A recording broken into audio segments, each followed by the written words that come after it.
Hello again, Brian King here. One thing that I'm not particularly proud of about my past is that time when I believed it was important to be right all the time. I know that many of you are saying, what's the big deal about that? There are a lot of people like that.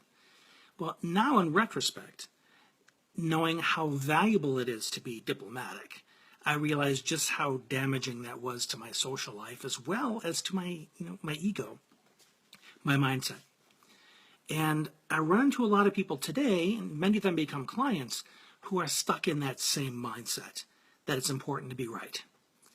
And this can be a husband, a wife, a sibling. It could be a coworker issue.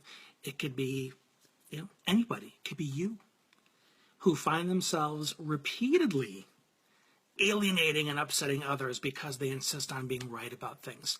Just look at our current legislative cycle, and you'll see a lot of people who are running away people that were previously friends because they're insisting to be right about their positions and so on. Hey, by the way, those of you that are showing up now, say hi, click some likes, put something in the comment section so I know that you're here so that I can address you personally. Well, those who know me now, and fortunately this is something I've grabbed, pardon me, except for that little hiccup, that I've gathered a wonderful reputation for is my communication skills. And this is something that I have spent the past 20, 30 years refining. I always want to become a more effective communicator. And one of the more difficult things that people have experiences when it comes to communicating is arguments. People that think, I'm always getting into arguments. I'm just trying to share a new idea and I'm always getting into arguments with people. Well, because I'm always looking for resources to improve how I do things, I stumbled across a strategy that apparently began with Ben Franklin, back in the 1700s, one of the legendary diplomats of our country. And he, again, loved conversation.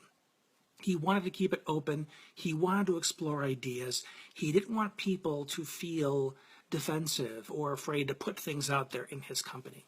So one of the phrases that he came up with was whenever somebody would say an idea that he thought was wrong, questionable, not well thought out, he would always throw this phrase out there in order to introduce his idea. He would say this, well, I might be wrong, but I always thought it was this way. So he began with that modesty, that humility, not that, man, are you full of baloney? Man, you couldn't be more wrong about that. He didn't make it competitive. He kept it explorative. Now, imagine if you were to talk this way as a dad to your children. Kids that can be hard-headed, especially in their teenage years, or if they have something about them, maybe depression, anxiety, ADHD, that can make them a little bit more rigid in their thinking. No matter how well-intended you are, if they hear your opinion, your input as lecture, as correction, as criticism, the walls go up and they stop listening. But if you introduce it in that kind of a way, well, I might be wrong, but I always thought it was this way. What you're doing is saying, well, there's so many layers to just saying that. You're in a way also saying, man, you've got a good point. I always thought it was this way before, but now I'm listening and considering to what you have to say. Now, my 2 cents to add to that, to what Ben Franklin said, is how the response, what kind of response you get from whoever you're saying this to.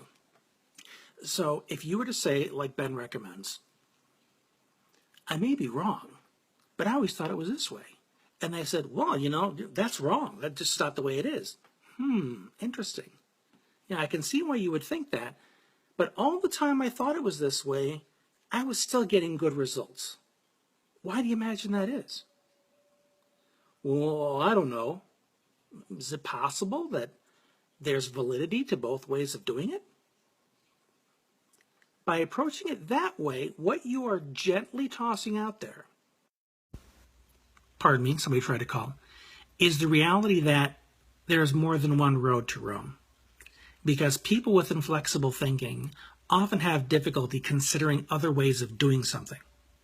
So with that little follow-up to your initial statement, man, I always thought it was this way. And the whole time I thought it was that way, I still got good results. Why do you imagine that is? Perhaps because there's multiple ways to do this. There are multiple angles at which to do this. There is not one ironclad, written in stone way to see it. And in that way, everybody gets their opinions heard, they get respected, and no argument occurs. So I just wanted to put that out there. Hope it's been useful.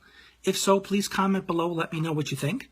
And if there are others in your life that tend to get caught up in arguments a lot, feel free to share this with them so they can benefit as well. This has been Brian.